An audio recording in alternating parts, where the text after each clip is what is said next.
bit in the sense where it made her a little bit uncomfortable to talk about it even further.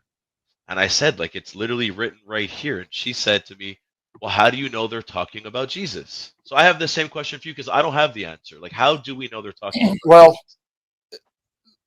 the answer to that question is simple. Why was her gut reaction that is Jesus? Because the life of Jesus and what happened to him on the cross so perfectly fulfills the details of Isaiah.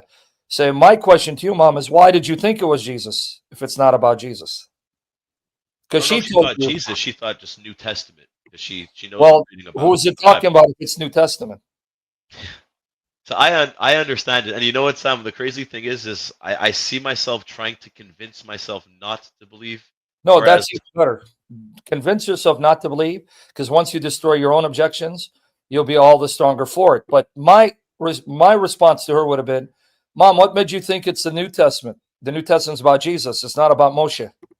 When she told you don't read the New Testament, what was she assuming? It's not about Jesus, because the New Testament speaks of whom? Moshe or Jesus? Jesus. So then my response would be to her is, what made you think it's New Testament? In other words, what made you think it's about Jesus? Because everyone knows that the life of Jesus, as detailed in the New Testament, his suffering, his passion, perfectly is perfectly echoed in Isaiah 53.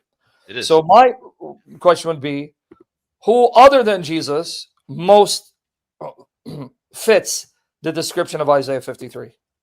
Well, there's nobody.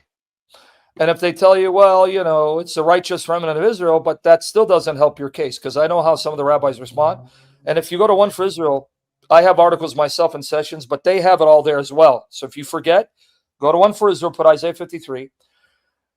If they say, well, it's the righteous remnant of Israel, but wait, who is more righteous than Jesus? In fact, who's been the most influential Jewish figure in all of world history? Jesus. No one else. So even if they want to tell me it's about the righteous remnant, are you saying Jesus wasn't righteous? What did Jesus do to disqualify him from being the ultimate fulfillment of this prophecy? Has there been anyone more righteous than Jesus among the Jews, more influential?